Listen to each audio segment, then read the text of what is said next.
So guys, आज हम थोड़ा सा डिस्कस कर लेते हैं कि भाई बीए प्रोग्राम या बीकॉम प्रोग्राम में से अगर आप किसी के भी स्टूडेंट हो तो ये लेक्चर आपके लिए है। तो इस बार का जो पेपर है यानी कि 2022 का जो पेपर है उसका सैम्पल पेपर का ये फॉर्मेट है। तो इंग्लिश लैंग्वेज थ्रू लिटरेचर, जिसका अगर हम है ना इंग्लिश लैंग्वेज थ्रू लिटरेचर की हम बात कर रहे हैं, इसका अगर मैं आपको यूनिक पेपर कोड बताऊं तो यहाँ पे टाइटल देख लो क्वेश्चन पेपर का, लैंग्वेज लिटरेचर है, फर्स्ट या सेकंड सेमेस्टर में 75 मार्क्स का पेपर है, 3 आवर्स का। ओके, तो क्वेश्चन पेपर में टोटल 5 क्वेश्चंस आएंगे हमारे पास। कोई इस बार ज़्यादा चॉइसेस तो है नहीं, राइट। तो 5 क्वेश्चन आएंगे, सिर्फ जो चॉइस है वो 5th क्वेश्चन में ही मिलने वाली है, बाकी कोई चॉइस नहीं है इंग्लिश में, ये याद रखो। तो फर्स्ट सेकंड थर्ड में से आपको 2 क्वेश्चन करने होंगे, ठीक है। क्वेश्चन 1 तो करना ही है, 15 मार्क्स चाहिए, करना ही पड़ेगा। क्वेश्चन 2 में 10 मार्क्स की ग्रामर आएगी। देन पोएट्री या फिर एक ड्रामा पक्का है और एक फिक्शन, 15 मार्क्स से 15 मार्क्स से 10 मांगे। अब एक तो मैं आपको टाइम का बता दूं, जैसे सपोज़ आपका 3 आवर्स का पेपर है ना, तो अब आपको टाइम जो है इंग्लिश के पेपर में बहुत कम होता है, तो अब इस 3 आवर्स को मान के चलो 2.5 आवर, या सो शीट भी लेनी होती है, बहुत कुछ होता है। तो जिसमें से लाइक 1 आवर में क्या करना, पहले 1 आवर भी नहीं, आधा घंटा एक, आधा घंटा एक, आधा एक, आधा एक, आधा एक, ये 1 घंटा, ये 2 घंटा एंड ये 2.5 घंटा, मतलब हाफ आवर ईच क्वेश्चन को। क्वेश्चन 1 को पहला आधा घंटा, फिर क्वेश्चन 2 को आधा घंटा, क्वेश्चन 2 बेशक लास्ट में, मतलब आप देख लेना अपनी सहूलियत के अकॉर्डिंग, आधा घंटा आधा घंटा, ठीक है ना। क्वेश्चन 4 और 5 लिंक्ड होते हैं, आपको जिसमें टाइम लगे एक बार हम देख लेंगे, वो हम फिर पहले अटैम्प्ट कर लेंगे, राइट। चलो आगे बढ़ते। As you can see in English exam all the questions are compulsory, right.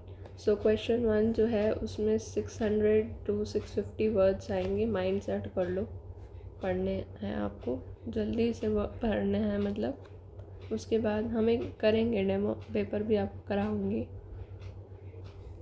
अब सैम्पल पेपर तो देखो किस किस तरह के क्वेश्चन पूछ रहे हैं, जैसे आंसर पैसेज में कि स्पीच किस तरह की। अब तो ये पॉइंट्स नोट करते जाओ भाई, ये स्पीच के बारे में उन्होंने पूछा है, एक तो कि कन्फेशन है, फ्री वर्ड्स है, पोएम है या लेक्चर है।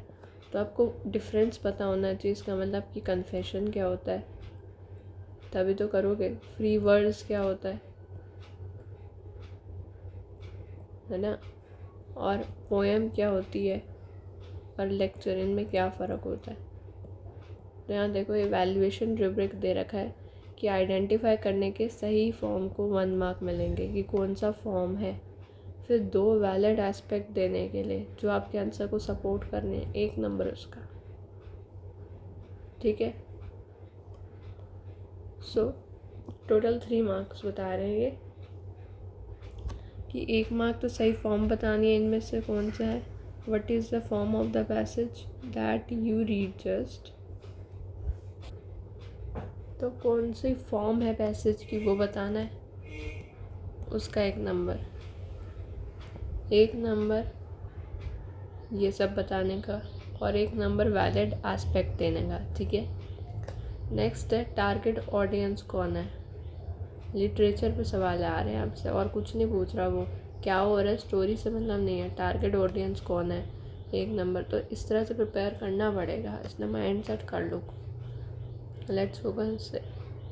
And each 1 mark each, 2 aspects देने के 1 नंबर, 3 नंबर का सवाल है ना, एक तो टारगेट ऑडियंस बताने का, और 2 जो आप उसके बेसिस पॉइंट बताओगे, 1 नंबर उसका देंगी मैम, 1 नंबर उसका देंगी मैम या सर जो भी, ठीक है, एग्जामिनर। फिर नेक्स्ट है, जैसे वो पूछ रहा है, नेक्स्ट क्वेश्चन आया figure of speech, figure of speech बताना है, मेटाफोर है, सिमिली है, एनोमेटिपी है या एलिट्रेशन है। एग्ज़ाम में क्या पता ऑप्शंस भी ना मिले, तो फिगर ऑफ स्पीच ये टॉपिक पता होना चाहिए, 1 नंबर इसका उठा के जाओ। मीनिंग क्या है, 2 नंबर इसके, ठीक है।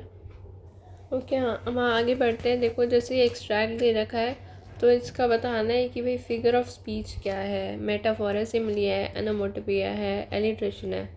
तो 1 नंबर इस चीज़ का, मीनिंग बताओ एक्सट्रैक्ट का, 2 नंबर इस चीज़ का, ठीक है।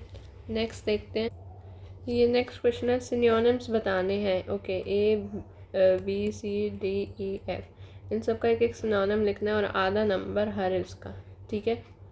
एंड नेक्स्ट देख लो कि व्हाट इज़, एक क्वेश्चन ये सिंपल उस पर आया है, मतलब पैसेज बेस्ड एक की क्वेश्चन है, ठीक है, 3 मार्क्स का, राइट।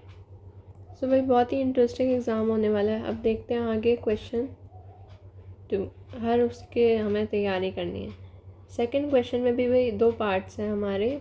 ए पार्ट देखोगे तो भाई फिलिप्स ना, लाइक आपको ही फिलिप्स पढ़ने हैं, इसमें ग्रामर का यूज़ है, आर इज़ है ना, हैव मतलब वर्ब्स वगैरह कुछ भी आ सकता है, लाइक ऑप्शन यहाँ दे रखे हैं, वहाँ पर नहीं भी हो सकते, मतलब ऑप्शन हो ये तो ज़रूरी बिल्कुल भी नहीं है, ठीक है। So students need to fill up the blanks with correct answer and all the omissions are based on the grammar topics listed in the syllabus document. Okay, तो मैं आपके सिलेबस डॉक्यूमेंट से देख के बताती हूँ कौन कौन से ग्रामर टॉपिक हैं आपके जो आने हैं। या ऑल राइट गाइस, तो भाई सिलेबस में आपकी लिखा ही हुआ है कि आपका टेंसेस से रिलेटेड क्वेश्चन आएगा, वर्ब से रिलेटेड भी क्वेश्चन आएगा। सो ये ऑलरेडी मेंशन है ये बात, तो ऐसा कुछ भी नहीं है कि मेंशन नहीं है और आप कोई वो नहीं कह सकते। देन और बता, और ग्रामर में और भी लिखा हुआ है चीज़ें कि भाई फर्स्ट पर्सन का यूज़ कहाँ होता है, सेकंड पर्सन का कहाँ होता है, थर्ड पर्सन का कहाँ होता है, ये भी आपको पता होना चाहिए। यहीं पे पैसेज, इसी जो वीडियो है ना इसके थ्रू आप पूरा समझ लीजिए कि सिलेबस का क्या कंसेप्ट है, यही नहीं पता होना। फिर ग्रामर या वोकैब की बात करें तो सिनोनिम, एंटोनिम पहले से ही कह रखा है कि पूछे जा सकते हैं। इनफैक्ट होमोफोन्स क्या हैं, होमोफोन्स क्या हैं ये भी पता होना चाहिए, लिख लो अभी। सिमिली क्या है, या देन क्लॉजेस क्या हैं, कंडीशनल क्लॉजेस ग्रामर में पूछ सकते हैं आपसे। Yes, and what else in grammar, tone, ठीक है। तो ये पॉइंट्स नोट कर लो। ओके ओके गाइस, तो इसका मतलब नेक्स्ट उसमें देखो हर लाइन में एरर दे रखा है, मतलब 5 एरर हैं, टोटल 5 एरर निकालने हैं जो आप बचपन में करते थे, 5 मार्क्स का वही है, ठीक है। तो इनमें और दोबारा से एज इट इज़ पूरा पैसेज लिखना है, ये नहीं कि भाई फर्स्ट लाइन में ये एरर है या है ना कुछ भी, like so carefully read the passage और आपको सबका बताना है। इंटायर पैसेज को रीराइट करना है आपकी बाहर आपने। Only the errors must be rectified. All the errors are based on the documents. Yeah, okay. So without rearranging the position of each part, you need to as it is, मतलब पूरा का पूरा यहाँ से लेके पूरा यहाँ तक। ओके, क्वेश्चन नंबर 3 पढ़ते हैं भाई। 15 मार्क्स का क्वेश्चन है। अनसीन या तो पोएम है, एक्सट्रैक्ट कर लो, या फिर ड्रामा वगैरह से। तो ये जो पोइट्री है, राइट, ये 1 2 सेकंड पैरा, 3 पैराज है इसमें।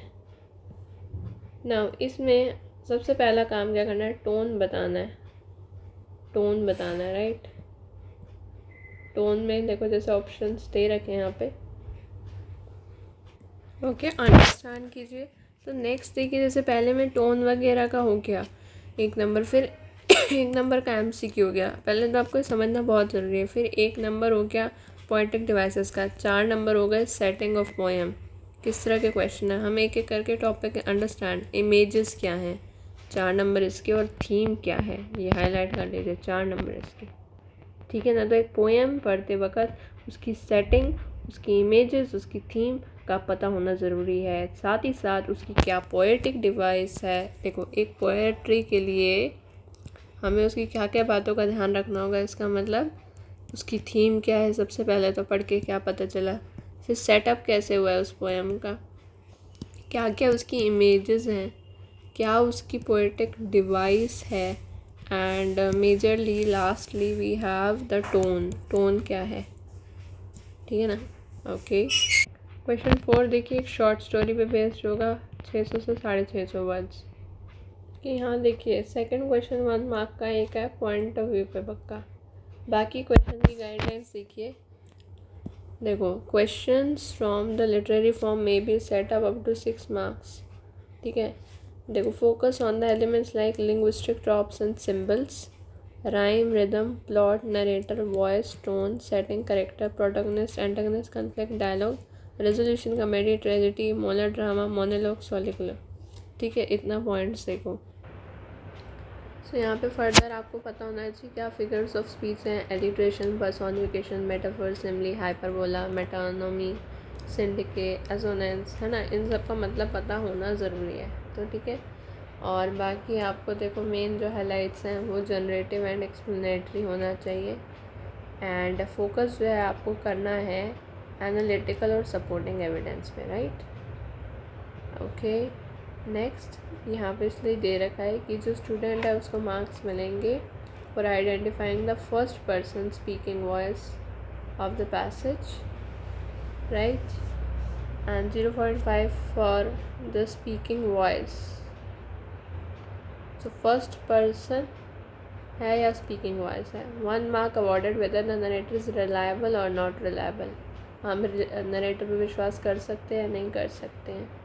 and 1 mark for the substantive argument theorem. Okay, so and 1.5 marks awarded for the interpretation and the argument provided to the specific question. So 1.5 marks for the interpretation. ठीक है। अब देखो, अभी तक जितने भी पैसेज पढ़े ना, तो ये जो क्वेश्चन है 400 से 500, 400 से 450 शब्द में आपको एक तो लिखना है क्वेश्चंस ईच। मतलब 400 से 450 मतलब हो गए, हमारे को कुछ भरने होंगे पेज अच्छा खासा, है ना। और देखो, ये 20 मार्क्स का क्वेश्चन है, 2 क्वेश्चन अटैम्प्ट करने हैं, 3 में से 2 अटैम्प्ट करने हैं। ठीक है। सो अब जैसे कि पहला क्वेश्चन है, इसमें आ गया आपका पर्सनल एस्से लिखने को। दूसरे क्वेश्चन में आपकी आ रखी है रिपोर्ट लिखने को, है ना। एंड तीसरे क्वेश्चन में कह रहा है rewrite the extract from the point of view and an essay और a fragment as a segment of a dialogue. ठीक है। तो आपको री राइट करना है, मतलब एस्से को ही री राइट करना है, री राइटिंग करनी है। या तो आप जो है इसको डायलॉग में चेंज करो या एस्से वगैरह कुछ ऐसा लिख दो। ठीक है ना। सो देखो, 6 मार्क्स जो हैं, मतलब 10 मार्क्स में से 6 मार्क्स जो हैं वो आपको थोड़ा सा बताने के मिलेंगे। एंड जो 4 मार्क हैं वो है appropriate register and a voice, structure की टेक्निक देख लो, एकदम प्रॉपर सेंटेंसेस होने चाहिए। ठीक है। So I hope this lecture must be helpful for you. Thank you guys, please do like, share and subscribe.